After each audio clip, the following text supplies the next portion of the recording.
big deal. Yeah, we've been going for this long. Crazy stuff. It is. It is. And we've got Revan with us.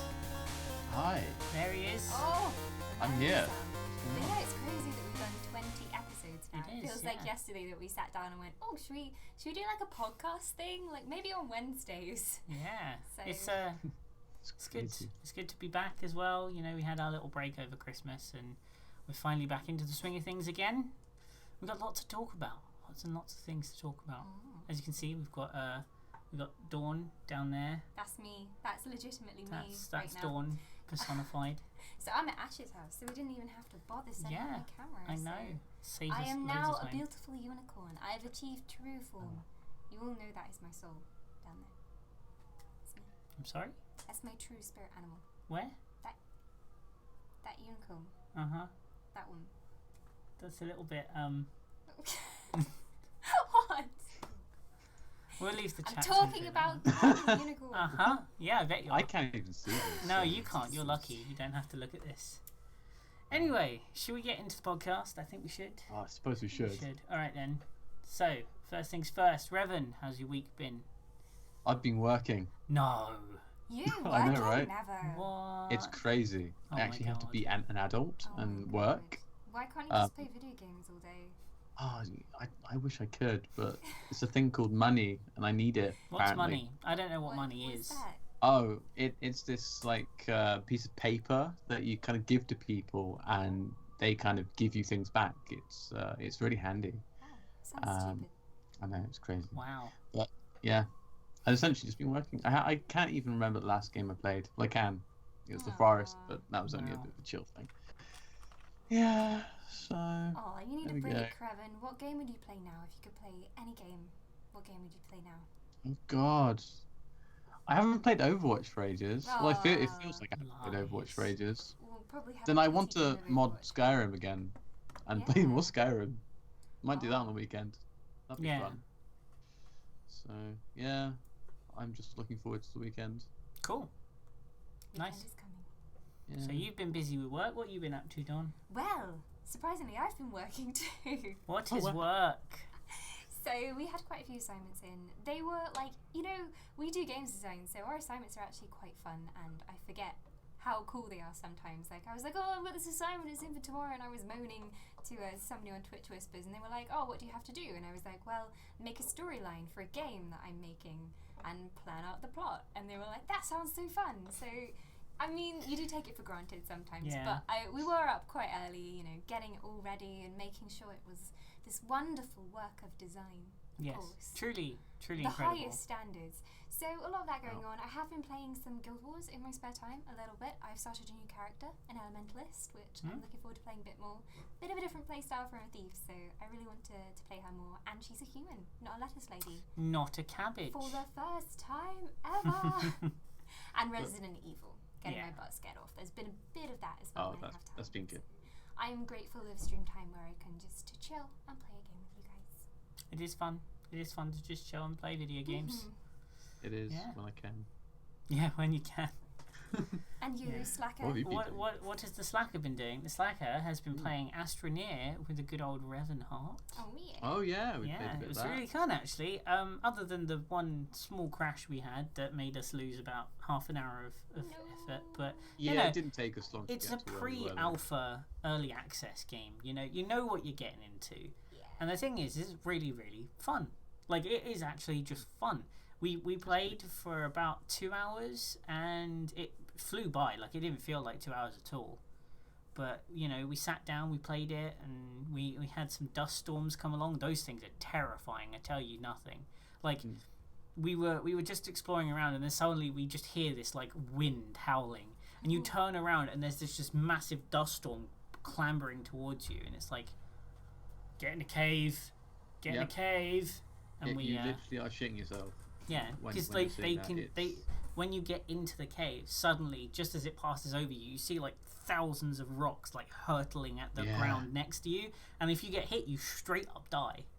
So it's really scary getting caught in one, because you're like, literally, I have to dig underground. And yeah, it was really cool. Other than that, been playing a lot of Guild Wars 2, because I got back into it again, which is nice. And just finished actually today getting my 4th character to level 80. So Whoa. yeah, big moments. Through crafting. Which character, friend? Yeah, like 60 levels of it was just through crafting. That's actually quite common, surprisingly. But yeah, so I'm getting up. I've got one more character to get to level 80, and then I've got a full set. And then hopefully I can get into more of the Living World stuff as well, which could be pretty cool. And that's nice. But yeah, I'm looking forward to it. I'm also going to be doing an Ashen game review on my channel, hopefully this week. So check out that. But yeah, that's mostly what I've been up to. Yeah. Excellent. Gaming. Cool. Sounds good. Need to play more games, guys. Yeah, I don't play enough games. Why do we have these know. things called responsibilities? Yeah, and you know, real Adulting life sucks. things. I don't You know? like real life. Oh. No, It's but boring. it is. Yeah. Cool. Right, shall we move on to gaming news then? Gaming news. Sure. Alright then. Oh. Dawn, kick us off. So, one of the biggest stories from this week, so big that it was actually on BBC News, which is really rare for any kind of gaming world story, is the news related to PewDiePie. So, he's of course been dropped from his network, Nathan Drake work. He's been dropped from his network, which is related to Disney, because he's changed his video style quite a lot from his older videos, and he said himself on his channel that he has been trying to be more like Filthy Frank. If any of you have seen Filthy Frank's videos, they're a bit like outrageous, you know, a little bit of, I wouldn't say light racism, just quite a bit. He made a cake out of vomit and ate it. Yeah, That's all you need to know. it's very, very off the wall. I find it funny personally because it's almost like Yeah. it's layers of comedy. It's like very it's clever. making fun of people who make fun of people. Like Yeah. there's multiple levels. But of course Disney is not a fan of racism or anything that is not politically correct in any way, and the big thing was that he made a reference to Jews in his video somewhere. I haven't seen this one myself, but he was he was trying to show that anyone on Fiverr, which is a website online where you pay £5 to someone and they'll do something for you, and this particular group of men that he found would say anything and do a little dance and stuff, so he paid them $5 or something like that to say kill all the Jews and then subscribe to Keemstar. Yeah. But the thing is this isn't the first time he's done something that's anti-Semitic. And it's like... Do you think he's probably gone a bit too far now, considering, you know, that he used to be just a normal funny gaming channel, and now he's kind of changed into something that maybe people aren't going to like, or that are probably going to harm him more than he thinks, or I think his reputation. I'm going to play devil's advocate because, you know, I don't agree with the message that he used specifically, but he is a comedian. By and large, that's what he does. He makes funny videos to entertain people. And the thing is he was trying to show in his particular video that this references that, you know, if you get someone to say something like that, people literally will do anything for $5 if you pay them enough. He had another video where he got someone who dresses up like Jesus to say Hitler did nothing wrong. He did the same thing on the same website, and the thing is he's got other videos on his channel that literally have him with a Nazi symbol in between as a transition to clips, and him dressed up in Nazi attire, and he literally in the video says, this is what happens when the media looks at my stuff, because they'll literally see me dressed up like this, and it doesn't matter what the context is, they'll say I'm a racist. And then that's exactly what they did. Yeah. And it's like, maybe it's just he like went he's too trying far. to make a point, and it works if you watch all of his videos in context, but the media often like takes it completely out of context and is like, hey, this guy's racist or whatever. And I think maybe he has gone a little bit too far now, especially considering his audience, especially back in the old days, a lot of younger people, and now it's changed to very mature video content now. Like, and the types of jokes that he's making are for a more mature audience, and I think they've got to question whether that's right for them anymore, especially something associated with Disney. So I wouldn't say that Disney has done anything bad in dropping him. No, it's a business decision. They made a very smart it's business decision. It's do that, perfect. It was reactionary. They had to. It's the same reason why why YouTube cancelled his show, because You know, at the end of the day, if they didn't, people would say, oh, YouTube, you're okay with this sort of content on your channel. And all they actually did was say, right, he has to delete those 3 videos, but he can keep his channel. Yeah, some difficult times for YouTube at the moment. Yeah. I think especially for gaming on YouTube. Yes. It's a very hard area at the moment, and a lot of big YouTubers are quitting, etc. Oh yeah, moving to VidMe because that's ever going to take off. VidMe? Is that a thing that's around? It was supposed to be the YouTube killer, but everyone knows it. Right. It is a very good platform, apparently. It's just it has no audience. It's a bit like the whole Twitch Beam thing that we were talking about before. You know, like Twitch is nothing compared to what Beam can do, but Beam will never beat Twitch in terms of audience size. Yeah, you know, and it's like fair enough. But yeah, so PewDiePie in trouble. But that was a big story. Like, I turned on BBC News and I was like, oh my god, they have the PewDiePie story on here? Like, they hardly ever report anything in gaming at all. And it makes me kind of sad that the media pick that up out of all the things they could report about what's going on in gaming at the moment and the great advances in technology. Again, it's like, oh yeah, these video games are corrupting our kids and look at what your kids are watching on the internet with these YouTubers. It's like, what no, are YouTubers? Please, don't do this. Yeah. But yeah, big story. It's a shame. Hopefully it comes to some sort of resolution. Indeed. Hopefully. We can dream. We can dream. We can. We can dream. Yeah. Yes, we have all dreams. Cool. Do you want to move us on? Yes. Oh, so Steam Greenlight has died a terrible death. Now, if you guys don't know, Steam Greenlight is the service that indie developers can use to put up a game on Steam, or almost anyone can use to put up a game on Steam.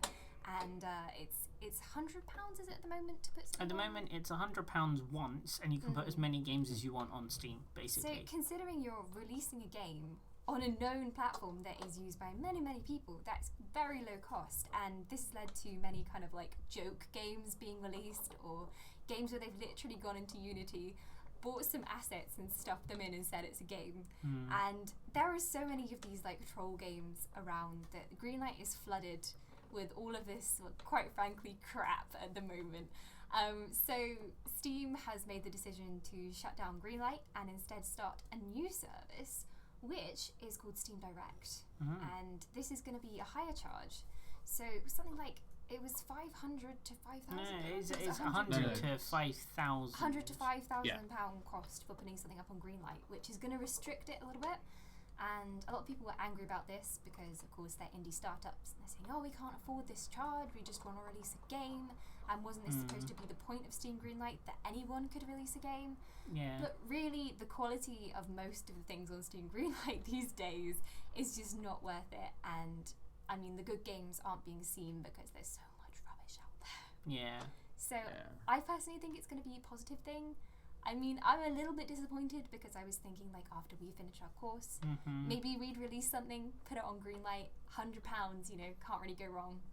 Yeah. But I think if it's going to improve quality, the thing is, they've also said it's not just a one-time fee anymore, because now you're going to be paying that for every game you want to put up on Steam. Whatever they decide for the number, every single time you want to put a game up on Steam, you're going to have to pay that amount of money. And the thing is they say it's recuperable, but the thing is people are saying, like, what if my game is being sold for free? Or if it's a free-to-play game, but I'm an indie studio, and that's going to cost me up to $5,000 to put that game up on. I don't have that kind of money. I can't put a game up for that much, but that doesn't mean the game is bad. But Ash, do you think that maybe Valve will be a bit more sympathetic to free-to-play games instead of paid games? Do you think that maybe they'll go, okay, think they will, because they, from previous experience, a lot of free games, or basically free games, you know, stuff you find on the store for like 10 pence or whatever, is stuff that has trading cards in it. And the trading cards are worth more than the game itself, so you're basically making free money. Because if the trading cards go from like a minimum of like 5 pence, and the game costs 10 and there's 12 different trading cards, you're getting more than 3 times the amount of money from just the trading cards that you're getting from the actual game sales itself. Because people do that. They put up a really cheap game that will make them no money, but people will buy the game because it has trading cards worth more money than the game is. But the thing is the developer always gets a cut of the trading card profits. So Okay. It's tricky. Oh, I see. mean, there was something. I can't remember the name of the game. There was a game that was due to come out on Steam Greenlight, and they went, "Oh, hey, we can't afford these new charges that are going to come in." And Steam responded to them, and this has kind of been spread throughout the media, that they will, in some cases, be prepared to subsidize and help with production costs as long as they believe in the game that's being created and they think it's going to sell. So, I mean, that kind of indicates that they're going to be looking at each of the games that's coming through and actually properly analysing them and being like, oh, do we want to back this at all, or, help it? So possibly they're going to be reducing costs for some companies and assessing if they can afford it or not. So. I mean, the main problem with that is you find that Valve are very good at not doing a whole lot.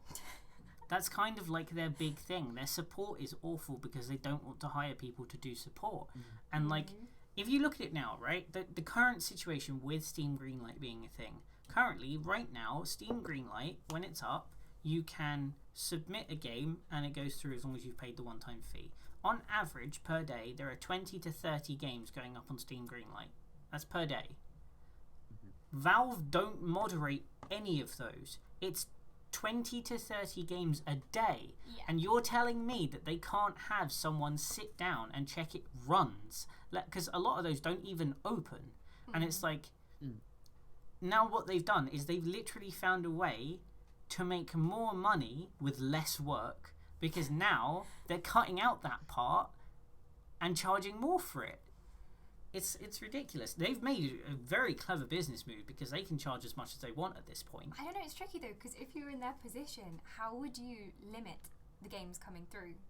Because it's either money or it's nothing. Because the only thing that's going to stop people from uploading quality, like crappy games is putting some kind of a bigger price limit on it. Yeah. Like looking at the game and true. saying, hey, if you want to release this, you're going to have to give us £5,000 because it's a piece of shit. Yeah. Like... The whole thing had to change anyway. I think Greenlight was just not working at all to what they were hoping it was going to work to. But I think the price. I think they are still talking about the price. They're not certain on that sort of price they want to give. Well, for the companies to pay.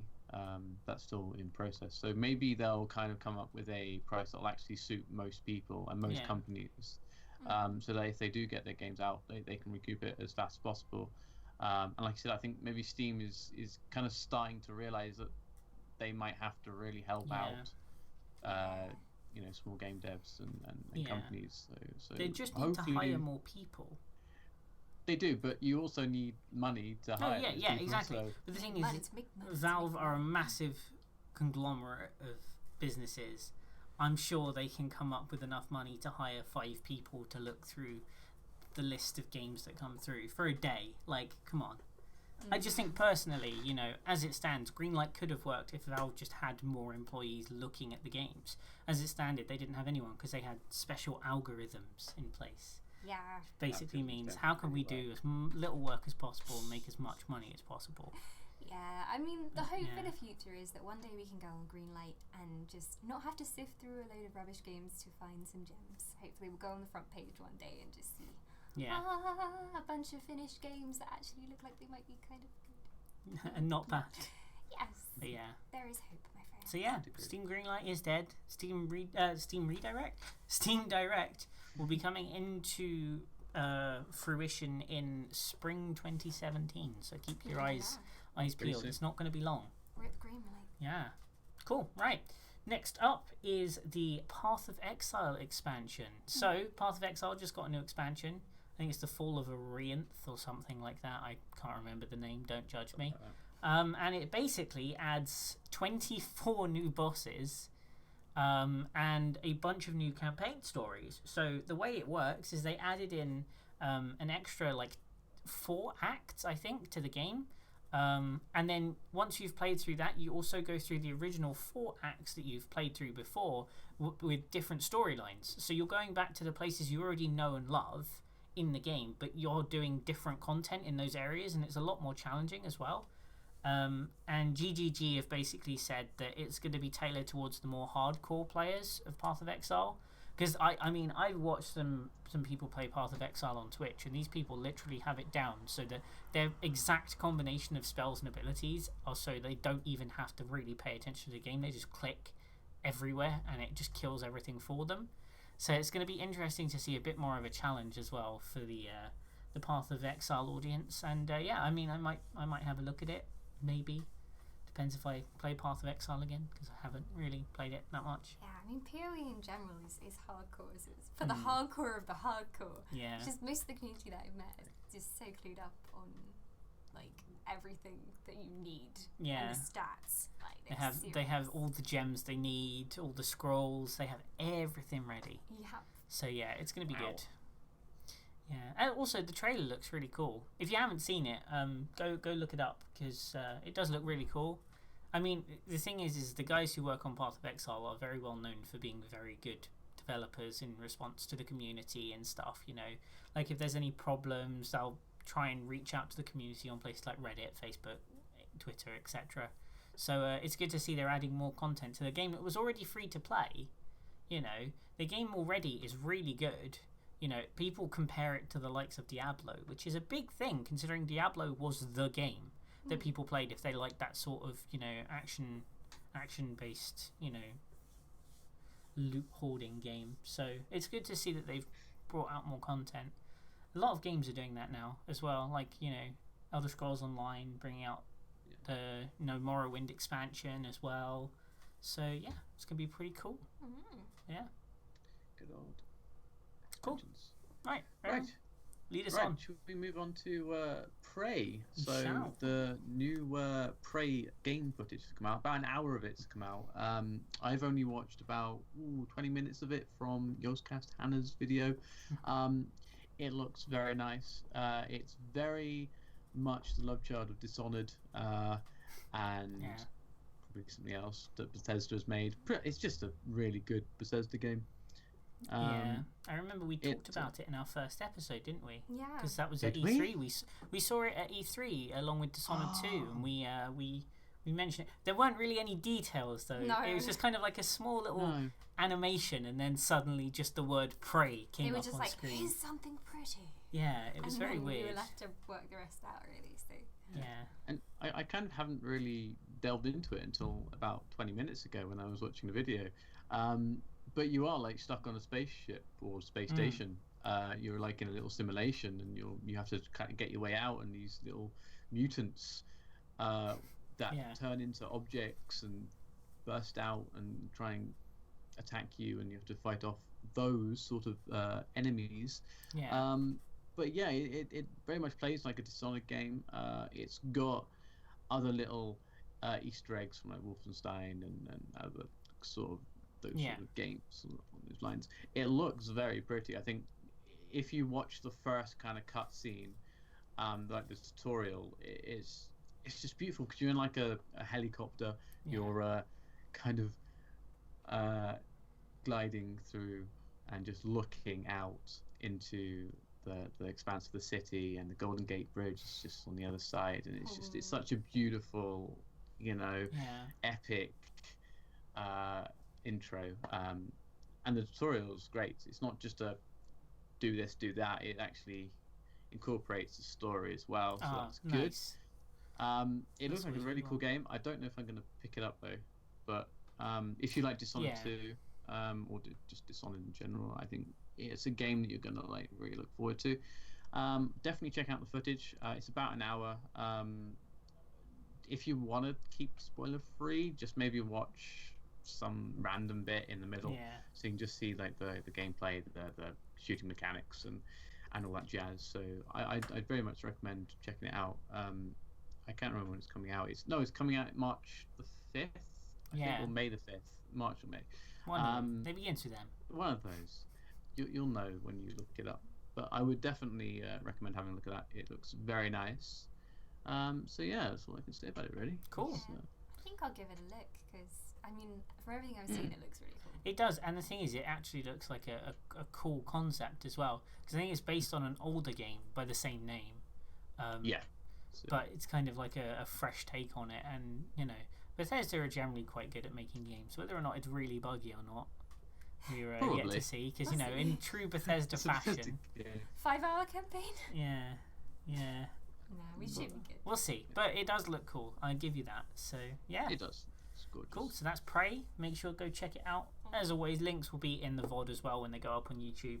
I'll eventually get round to putting it on the channel, which if you haven't seen, you can have a look. I'm sure one of the mods will link the channel for you. Zia. Yeah. Yeah, we'll just get Zia to do it. I can't He's believe their slave now. Yeah. But, moving on. So, as some of you may or may not know, I am getting a Nintendo Switch. Shocking, I know. Oh, really? Yeah. You haven't mentioned it before. No, I don't think I have. I don't think he's excited wow. at all. No, not at all. No. Yeah. Well, speaking of the Nintendo Switch, we've just had news that there is going to be a DLC season pass for Zelda Breath of the Wild. Now, this is the first time a Zelda game's actually had a season pass, and it's priced at, I think, £18 and $20. So, you know, it's not too bad. But a lot of people were a bit upset about it because, you know, Zelda isn't the kind of game you'd expect DLC for. No. However, when you look at what's actually included, you're getting a brand new story in one of them. You're getting hard mode as a feature. You're getting a bunch of other like items and clothing and things like that, which, okay, maybe that should have been included. But a lot of people are speculating that the Nintendo Switch cartridges can only hold 16 gigabytes of game data, right? And this is being released as additional content. So people are wondering, well, is this new story too big that they can't fit it on the same cartridge? Because keep in mind, Legend of Zelda has been finished, so to speak, for a few months now, because in order for them to ship it in time, they needed to have already got it ready for distribution and stuff. So they were already working on new content from that point. But a lot of people are wondering, you know, was it maybe too big that they can't include it on the cartridges, which would explain why it's, you know, a whole new story being added as a DLC later later on down the line. But it's really cool because you get a lot of stuff for the price. You know, you compare a lot of season passes from bigger games. You know, like you look at all sorts of stuff. Like I'm just thinking, like FIFA, for instance. You're paying for those points and stuff that you get where you can unlock card packs, and it's like you don't really get that much for what you're paying. And you know, you look at something like Watch Dogs 2 with a season pass. You get cool stuff, but generally the season pass is really expensive. You know, and they've announced that there's going to be 2 sets of DLC included, and once you've got it, it's the season pass. You're covered for any other DLC they bring out. And you know, for 20 quid, you're getting a brand new story, a whole bunch of new quests, potentially a master quest, which is not actually just, you know, added difficulty. Potentially, we don't know about that yet. But I think it's going to be really cool, you know, and I'm already getting the collector's edition or the special or limited edition, whatever it's called in this country, courtesy of this one. Who's buying that? Yeah, you are. Yeah, that's my birthday present. But now you're going to want the DLC too. God damn it. Yeah, I want the season pass. So is it something that you download from online? Yeah, you link the code to your Nintendo account and then you download it onto your SD card, I'm assuming. We all know how good Nintendo's online services are. Yeah. Hey. But yeah, it's going to be really cool. I'm looking forward to it. The thing is, the DLC isn't being released on day one. So it's not a case of they didn't include it in the game, like a lot of games do, where they're like, oh, the game launches today. By the way, we've got day one DLC. Looking at you, Destiny. I don't like that trend at the moment. Like when I heard about the Switch and everything, I was kind of happy because I was like, oh yeah, we're going back to the days where like you go to the game store and you buy this one game and you play it all the way till the end. Yeah. But But the Nintendo thing are is, obviously trying to get on the online services. I think the problem is Nintendo have realised if they want to advertise to the console market, they have to follow the same standards. Paid for online, season passes, you know, actual physical games, as well as digital download. I think they've realised that that's their audience and they kind of have to go for it. So I think it'll actually be good. But like I said, it's like 20 quid. Yeah. It's not that bad for what you're getting. And, you know, if you're not sure if you want it, you can just wait because it's not even coming out yet. Like, you can buy the season pass, but the DLC itself isn't coming out for a while. So, you know, if you're interested, you can have a look at it. If you're not, don't worry because you can get it whenever. So, yeah. So that's the DLC for Legend of Zelda. Sounds good. Yeah. Pick it up. Yeah. Cool. Should we move on? Yes. Shall we move on to For Honor? We should. That came out yesterday. It did. Yes. Did you buy it? No. Good. And I'll tell you why. Oh. I didn't even pre-order it as well. Oh no. Imagine if I pre-ordered it. You would have had a. I think I would have just banned you from the podcast. And If replace anyone you with a hasn't been to the fairy. podcast before, we always have a debate about pre-orders and whether pre-orders are right. And we have some people who are polarized on either side, namely these two gentlemen. And I'm kind of in the middle.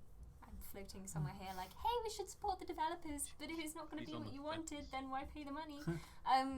But yeah, For Honor has come out. It's had some extensive testing, so why are you not completely for it, Revan? Why am I not for it? Because I'm not going to buy it yet. Go on, break it down. What's holding you back? For Honor is fantastic. It plays really well. The combat is so smooth. The characters that you can play have all their faults, but yet they can still. There's no like OP character that just destroys everyone. It's all down to you and how you play the character. They did a fantastic job with that. I just think that I personally won't have enough time to play it. Yeah. I think you need to have the sort of time you would give to Overwatch. So intense love. So it's quite competitive. You can't just play it. You can't just play it for a weekend, stop for maybe 2 weeks, and then pick it up again, because you'll forget how it all feels and how the different characters feel. Yeah. So I might buy it at some point. I just won't buy it yet. And obviously it's a Ubisoft game, so the servers are probably down at the moment. That's all right. They don't have servers. It's all peer-to-peer. Oh, yeah, of course. Yeah, the lag is. Yeah. Yeah, sure. Don't worry if the host is lagging. I know. We had a few of that actually. Whenever we were playing with Captain Talugo, we had a few matches that were just unbearable. The lag was crazy.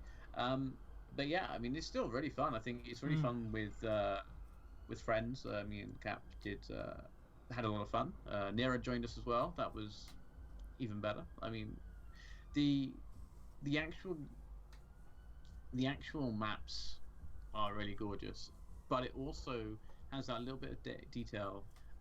Say one faction is winning over the other because they've got this massive faction war that you take part as you pick your particular faction at the start. If say a castle is being taken over by the samurais, you will see samurai and Japanese. That's right, isn't it? Samurais and Japanese, aren't they? Yeah. Japanese kind of. I can't think of the word. Decoration. So, Japanese decoration on these castles. So all the knights, banners and beautiful crests are gone, which is a shame, and they're stuck with these kind of samurai heads and banners and stuff. Same with the Vikings. If one of their kind of houses or great halls are maybe under the control of the knights, you'll see knights banners and all such. There's a lot of detail to your character, so each of the characters that you pick. So I normally play as a knight. So I played as a character called the Peacekeeper. So she's kind of a bit of an assassin, but you can customize her looks. You get upgrades to her weapons. I get a dagger and a short sword. You can all upgrade those and the different armors. You can change the colors of the armors. You can put your crest on your kind of your front tunic. It's just incredibly detailed, and I'm gonna get it. I'm gonna play the single player. Cap's in the chat now. He'll tell you how good time we had. So yeah, I'd agree that I would definitely get it at some point and play the single player game. Apparently that's very good as well. And play that co-op as well. So get it, have a look at it. If the servers or the lag is too much, it's fine. Blame the hosts. I know. Blame the hosts. Just rage and remember, it's a good game. So pick it up. I kind of want to try it. But It is good. I'm not sure it's my kind of game because you actually have to be good at it. And I'm generally not great at combat. Like, kind of Witcher style combat, we have to defend at the right time and all of that. I always miss the timing. Oh god, I remember playing The Witcher 1 and having the janky combat, and it felt awful because I couldn't get the right stances. It's something you have to get used to. I think you have to spend a lot of time playing those games in order to get used to it. Yeah, I the little tutorial at the start really does give you an aspect of what's going on. And after a few matches, like, you may just get absolutely stomped, but after a while you get used to it. You kind of learn how to parry, and I think the first match I had, I lost the first 2 rounds because I had no idea. I forgot the controls from whenever we played it. Those days. Yeah. But then in the next 2 rounds, I dicked him, and I came back to win 3-2 on both rounds. It was beautiful. Have they fixed the Viking? I think it's the Viking rage ability. So when they're below a certain amount of health, they just do a stonking amount of damage. I saw someone playing it before the open beta. I think it was at the free weekend thing. I'm trying to think. And literally, he was a knight fighting a Viking. Yeah. And the whole fight, he'd been winning, just like taking swings at him. The other guy was going around pretty easily. And the Viking's like, he's nearly dead. He's like staggering and stuff. Suddenly, he goes like empowered rage ability and just like 3-shots him. Like literally, axe swing. He's dead. That's the rage ability. I must say, when you do get the rage ability, it is a bit OP, but it's still something that you can block. It's still something that you can prevent. And if you're good enough, if it really is hurting you, then you need to step back and just like look at what he's doing, and just try and parry it, and then hit him on the counterattack. I think people panic, and that's the problem. They're like, "Oh my god, his rage ability! This is so OP!" And then they just start running away because they've got rage, and you've got to guard yourself rather than just like turn back and flee. Yeah. So. And the Cap actually played the Viking heavy, and he has got it nailed down. But whenever I used to play, when I played him 1-on-1, after a while you just learn, like, actually I need to kill this guy quickly or else he will rage. And that's why you've got characters like the Peacemaker who can just quickly take him down if you pull the combos, the combos are great as well. So panic rather than bug. Just people don't know how to deal with it. Yeah, I know, you just can't panic. I'm worried it's going to turn into something like I don't know if you've done much of it, but Battlefield is notorious for this sort of thing where I'm worried it will turn into the sort of game where if you don't play it every day, you're going to be outclassed by everyone you fight a lot. That's what I'm worried about as well. Because I can't play Battlefield at all. Like I've owned 3, 4, and 1, right, for Battlefield, right, and I've played all of them. And the problem is because I don't play it every day, I'll go into a Battlefield game and I'll get stomped on by the people who are level 400 and something. And I'm worried that For Honor... Yeah, exactly. And I'm worried that For Honor will turn into the same thing. I know. Maybe you should get good. Oh, right. Yeah, of course. Wow, yeah. Yeah. That's a great Thanks. reason. Yeah. But yeah. No worries. I hope they fix the issue. They need to get dedicated servers. They really do. Yeah. Because there are so many issues. Yeah, I know, but then you've got the issue of can their servers handle it, and then they go down every 20 seconds. Yeah, but then you can just have the peer-to-peer moders. They've got host migration. So in the game, if the main host disconnects, it will try and migrate to another one of the players as a host. Surely they could do the same with dedicated servers, just have it switch to peer-to-peer when the server goes down or is, unstable or something. I don't see why they couldn't do that as like a backup feature, The peer-to-peer is great if the servers go down, but if there's no servers at all, like if someone's really laggy, it's going to affect everybody except them. If they're going for the hardcore market and people that are going to continue to play it to get better and better and get hardcore, then they're just going to piss people off if they have any sort of lag, anything at all. Yeah. Because I think a lot of people are going to try it, but the only players that are going to remain is that very hardcore, loyal fan base. So they need to sort out. Yeah, I think that's going to be the important part. Yeah, I agree. But anyway, let's move on from that because we've been talking about that for a while. Yeah. Cool. Right. Take us away. Oh, so some of you guys might know that a very long time ago, well, it seems like a very long time ago, paid mods were a thing on Steam, and most notably for Skyrim. It was quite popular for Skyrim. And then the toy got taken away from the community. Some people made some really good money out of working very hard on making mods for games, but Steam decided that this wasn't a thing that they wanted to do anymore. And well, that was because what ended up happening. Yeah, issues is kind of an understatement. Yeah, just kind of shortening that down. Issues. Yes. Many issues. The problem is a lot of Skyrim modders had their work stolen from the Nexus and then uploaded on the workshop by somebody else. Yeah. And they had no way to really stop that from happening. And the problem is people were getting aggravated because A, the Skyrim community has been modding since 2011, and they've never had to do paid modding. Everyone has done it on their own free will as a thing to give back to the community, and they've had donations available, right? The problem was, as soon as Steam integrated this paid mods feature, what ended up happening is people were complaining because they were downloading a bunch of mods that weren't compatible, and it was crashing their game, and they were getting annoyed. So that was one problem with it. The second one was people getting their mods stolen from the Nexus and then uploaded to the workshop and being paid for. And the third one was basically that people were like regular modders were putting their work up on the Nexus, and people were having a go at them and getting very angry about it because their work was on the Nexus as well. And the thing is the people that use the Nexus always get their mods for free. They have the option to donate, but at the same time, you know, they didn't want to be paying for a mod that was on the workshop. And, you know, all in all, Valve realized they made a really big mistake and killed it within like a week, I think, and it was gone. And they refunded everyone their money, but everyone who'd already downloaded the mods, I think, got to keep them.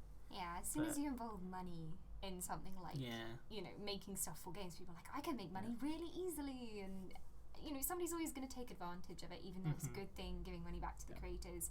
But the news is that in an interview, in a meeting, Almighty Gaben, in his almighty wisdom, has indicated that he hopes to see the return of paid modding in the future. Yeah. He's indicated that he thinks it would be a good thing, and he also acknowledged that there would have to be a real system in place for it as well, which is positive. But it's not, they haven't officially announced it or anything. He's just said that he hopes that it will return sometime. Yeah, he so said that could be years. He said there were features within it that he thought would still work, but that they needed to really think about how they were going to do it and not touch an established modding community like Skyrim. Yeah. You know, you've got the workshop already. Make that go one step further, you know, but don't do it to a game that's been modding for, you know, 7 years and jump in and go, oh, by the way, you can do this now. Especially with the cut of money they were getting as well. It's like, I think it was like 30 or 40% from the paid mods. So do you think maybe it would work better for something like Tabletop Simulator? So they when you have that. like, do they it's actually not paid it's mods? not paid mods, but there are game modes you can get with Tabletop Simulator that you have to pay for. It's considered actual DLC. But the thing is I don't think I've seen anyone in the workshop be able to charge. No. So would it work more for that sort of kind of tabletop experience? So if you wanted to buy, or you wanted to play Star Wars Rebellion, which I've been looking at, you could maybe pay whatever it costs to have that on your PC, and you could just play it. I think, again, you come across the same problem, though, of who owns the copyright. A lot of the stuff on Tabletop Simulator is recreations of existing board games. You know, you've got stuff like Battlestar Galactica, that's true. Monopoly. The thing is, if you have people upload games on the workshop and then charge money for something they don't own the IP to, you're gonna have a bad time. And this is the thing. That's why they've got to pick something that maybe doesn't have mods yet, but could do and support paid modding. But maybe they just... Is there any kind of... On Steam Workshop, is there any donation button or something to no, but they want made to the add mod? that. Yeah.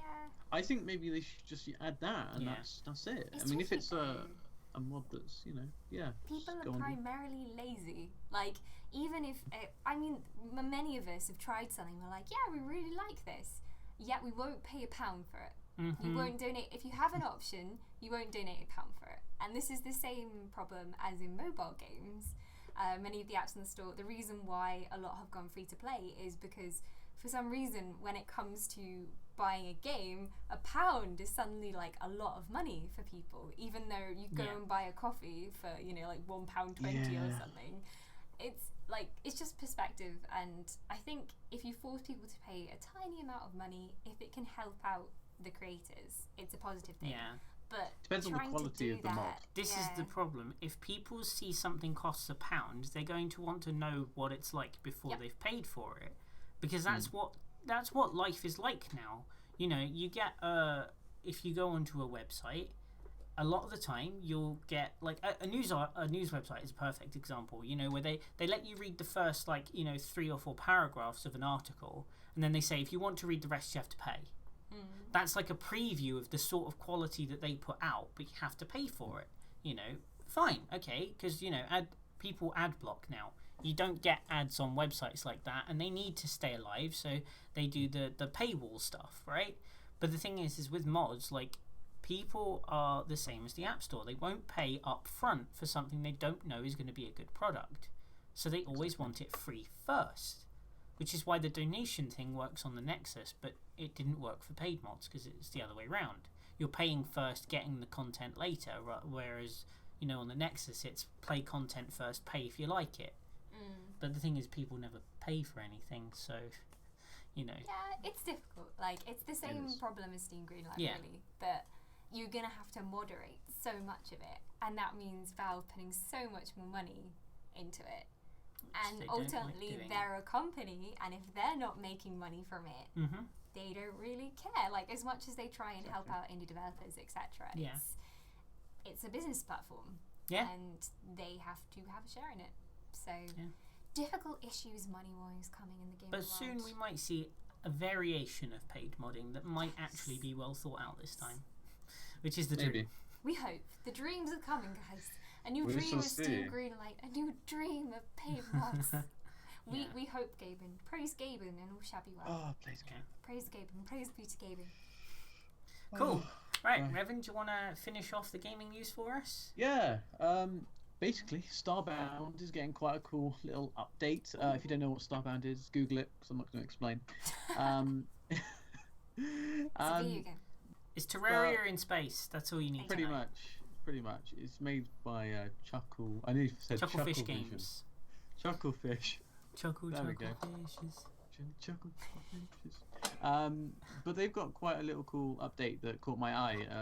They're adding kind of freely flying around the star systems that you are exploring. So you can finally get in a little pod maybe and fly around the star system instead of wanting to fix your ship and going from star system to system or planet to planet, where you can actually find little maybe derelict ships, wrecks, space stations that are somehow offline, and you go through them and this weird black alien comes out and eats your chest. Don't know, say anything. But yeah, I mean, it's quite a nice little update. I think they need to put some more updates into the game. I haven't played it for a while. I need to probably play it more. It's a good game, so that's really nice little touch, and I'm looking forward to trying it out. Really. I mean, we all played it before they added even the tutorial levels. Oh yeah. So like we played it pretty early on, and it was cool. You know, we all enjoyed it. It's just there wasn't much content to keep you going. I didn't get gripped by it. Like, I was like, oh, this is really cool, and I like the crafting system and everything, but I didn't feel like I was like pulled on to do more of the quests or anything. I was like, oh yeah, there's going to be a main storyline and you go traveling across the galaxy basically. And I was just like, yeah, that's cool. I definitely want to check out the update though, because I really do like Starbound. I think it's a really clever concept. You know, I did play quite a lot of it, and it's just that as long as they keep putting more content in, I think it will do really, really well. It's just a case of getting that content into the game. Yeah, and I like the attitude as a company that they are still adding these little updates in, and they're very community focused as well. Chucklefish. We heard them speaking at EGX. Yeah, we did. Yeah, we had a little talk with them. They're just really nice people. They're just the nicest indie devs ever. They just want to make cool games. Yeah, exactly. And they seem to be really community focused. So throughout the development of the game as well, they listened heavily to their community and Yeah. added features. People, like, they even community even suggested features, and they were added into the game as Yeah. it was made. So I'm really happy that they're still going, and I don't know if I'll play a lot more, but I'll probably dip into it again. It's a very Yeah. kind of chill game. Well, yeah. when you're not It being is. killed by underground cave monsters. It's very Yes. Yeah, but I enjoy it, and it's pretty easy now to connect up with other people. It Yeah. didn't used to be Yeah, during yeah. the beta, but It was complicated. now at it's best. easy. You can hook up with your friends, and Yeah. a space adventure which doesn't promise randomly generated planets and creatures Yeah. or multiplayer. Now we just need multiplayer Stardew Valley to come out, and we'll be very happy. But yeah. Excited. Oh, great. Yeah, but cool. So that's the Starbound update, and I think we're ready to move on to the fun part of the stream. So, Yes. ladies and gentlemen, if you would like to win a free copy of XCOM 2, all you have to do is type in the chat !XCOM, and you'll be entered into our wonderful giveaway to win the full copy of XCOM 2.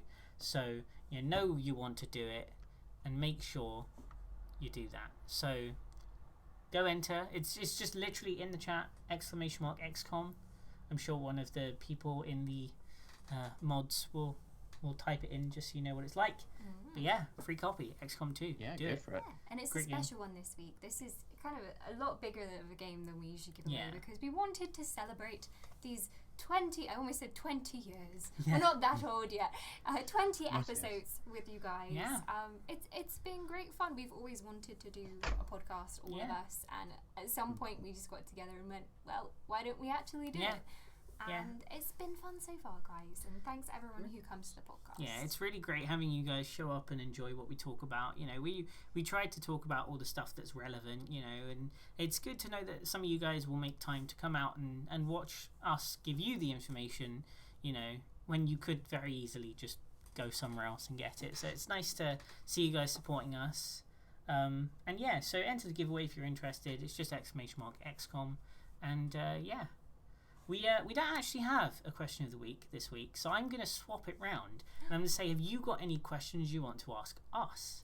So God. if you've got any questions in the chat, make sure you direct who want to answer them, and we'll go over your questions and answer them. But 20th episode Q&A special. Yeah. The audience Wow. speaks Exactly. back. Yeah, you exactly. guys in chat are normally horribly neglected because we record these episodes for YouTube, so we normally just try and like power through and Yeah. get it recorded. So we want to talk to you guys.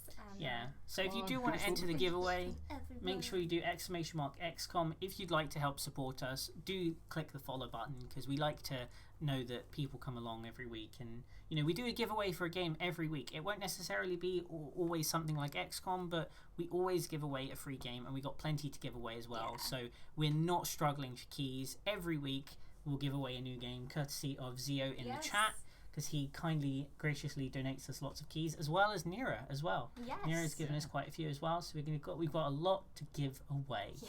So make sure you enter that. And also don't forget to check out our YouTube channel, because we do have the YouTube channel, which we upload all of the previous episodes onto. There's a couple missing at the moment. They'll be up by tomorrow, hopefully. Yep. And then that will include tonight's episode as well. And you can see all the way back to episode 1, where we have Babby Revan and Babby Ash and Barry Dawn Yeah. doing our first ever podcast episode. Yeah. And yeah, so go check that out. We've also got our shop as well. That's on my shop, which we have. We have lovely, beautiful Clueless Collective merch, which we know you all like. So if you're interested in checking that out, we got t-shirts, we got mugs, because who doesn't love a cool mug? And yeah, I know Revan and Dawn both have one of the shirts as well, because They are actually repping really it good out. shirts. I can't find mine. I have no idea where I put it, but I can tell you, it is a very good quality printed shirt. quality shirt. And at my behest, I think we have mugs now as well, don't we? Yeah, we do. Because Yeah. I was I like, know. I Yeah, really want a Clueless mug, because I normally have a coffee like right here, and I'm like throughout Yeah. episodes. I was like, I really want a Clueless mug, so Yeah. I started making them. Yeah. Oh, we do have some Cool. questions. Yeah. So we'll start We do off have- with Zio's question. So Zio asks, is there another way to get games on Steam other than Greenlight? The answer to that is no, because they don't let you do that. The only exception is if you're a AAA developer, basically. Yeah. And they basically give you a free pass because you're a AAA developer. You would have to go through a publisher. You missed the lesson where we were talking about digital distribution. Oh my god. We both studied games design, and we had a whole lesson on marketing digital distribution, and Ash was asleep. So I was very tired. Steam Greenlight is the only way if you are an indie developer without a publisher. Otherwise, you would have to go through a publisher who then gives the money for you to go on the main store. But other than that, there are a lot of other games distribution platforms on the internet. There are a ton. There's Itch, there's GOG, there's Origin, which is also hard to get into, but it's a bit more family friendly. And most like you've got stuff as well, like you can host your own games and sell them through like Green Man Gaming or something like that. But yeah, and then console wise, you normally have to apply to the company to get an SDK, and they may or may not send you one. Many companies have very strict rules on sending you software development kits. So like Nintendo, for example, like fully review your game before they will even let you touch the development kit. But for example, Xbox at the moment is really open about giving people. They are handing out consoles for people to develop games on. So if you want to talk any more about that, to you. Keep in mind if you do want to do that sort of stuff, you do need to make sure you have at least a very good prototype, because they won't send you anything without having a prototype that you can show you've at least got the concept of the game down. So if you were hoping to just sign up and get a free Xbox, it doesn't quite work like that. But it's a good idea. Next question was from Captain DeLugo, which is, why is Dawn so quiet and who's that crazy lady next to me? It's because I've turned into a unicorn. I have evolved into my true form, as you can see. Down there. Yeah. That way. This is Dawn's crazy twin, who lives at Ash's house. Also crazy. So I came over to Ash's house, which is why we're in the same frame. We're actually like in the same physical place this week. Yeah, no, it's weird. Yeah, no, we find funny things to put in the frame whenever I'm at Ash's house. Like last time, it was just an arrow saying like she's up there. Yeah. Yeah, we love doing that. We just find crazy things each time. Yeah. Zia asks, can you be your own publisher, Kappa? Technically. Yes, you could. That's basically how indie studios do it. Is they sign up for a company with just one person, and they sign up as an official company with their government, and then they become a publisher, and then they go through that. But if you're a new publisher, Steam will still go through a lot of checks, and you need to have like tax information, business information, that sort of stuff if you want to apply as a publisher to Steam, which is slightly different to publishing a game. So again, you can't cheat the system that way. They're not that dumb. I wish they were. The main problem is like money, because you also need to go through all the legal stuff. Normally, you need to have an in-house lawyer if you're going to be a business plan, like all contract translation. A lot of games companies require that you translate into at least some main languages. Many of them have like very specific requirements. I think Nintendo says that you have to do Japanese as well. Like you have to pretty much. So that's another concern. So if you have a buttload of money, yes. Or if you're really nice indie people who are good at Kickstarter funding, yes is basically the answer. It's a tough world, Zio. Yeah, so if we haven't got any other questions, I think we shall push on to the giveaway. We have one more. We'll take one more. When are we coming to Australia? As soon as you get rid of all the spiders and nasty creatures. And the kangaroos that will kill me. And the spiders mostly. Get rid of the spiders. Yeah, spiders. Get rid of everything. Basically, just get rid of Australia. Like, just get rid of it. I think Australia is beautiful. I would love to visit Australia. Keep all the nice people. We like the Australians themselves. We just don't like the animals. What about the kangaroos? The kangaroos will kill you in a second. What about the drop bears? The drop bears can... The drop bears gonna eat you don't kill drop bears. Drop bears kill you. And that's it. That's it. But yeah. Anyway, we'll move on to the giveaway now because we're approaching the end of the podcast. So, are we ready for the giveaway, guys? Are we ready? Drum roll, We're going to roll it. We're going to roll it. Okay, remember, !XCOM if you want to enter. And the winner is... LJ Reaver! Hey! Congratulations! You win a copy of XCOM 2. Congratulations. Congrats, Reaver. So you will get your code at the end of the stream. Just make sure you message so that we know you're here. Because, it'd be a bit awkward if you don't collect the key. I think But yeah, so congrats, you get a copy of XCOM 2. Yeah, enjoy. It is an awesome game. Yeah. So what we're going to do is next week we'll be back again with another podcast, obviously at 7:30 p.m. GMT. If you haven't seen the previous episodes, go and check out the YouTube channel that was linked already. And yeah, you can also follow our Twitter at CCPodcastYT. It's on the bottom of the screen over there somewhere that way. Yeah, and also go check out all of our own individual Twitters.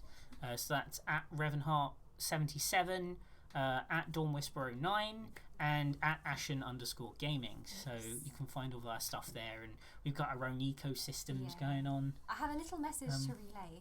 Go on. Just to say that I'm not going to be back streaming until next Tuesday, which Yes. makes me sad, but I do have to go and visit the Elven family in the forest because it's been a long time since I've seen them, and we have a short break from uni this week, so I thought I would go back and visit them. So no streams until next Tuesday, I'm afraid, but we'll carry on as usual from then. Yeah, and so I'm not dead. You can always find all of her VODs and stuff on the videos tab or past broadcasts. Yeah, there's going to be some stream highlights coming out on YouTube. I've got a few things that I want to edit up, like Resident Evil and some of our Guild Wars gameplay, and I'll be hosting some streamers that I really like as well and hanging out in their chat. So do come and see who I'm hosting and chill with me in their chat room. Yeah, and I'll be making more videos over the next couple of weeks on my YouTube channel. So I've got an Astroneer review coming out because me and Novan have played it for a while. I want to play it a bit more and then put a review out on that.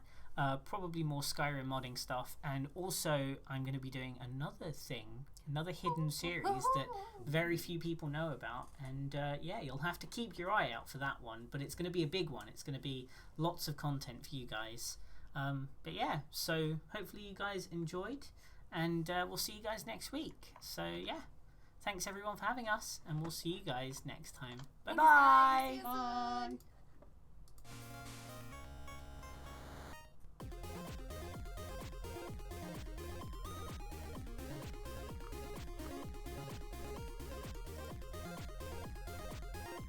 Dance, Revan.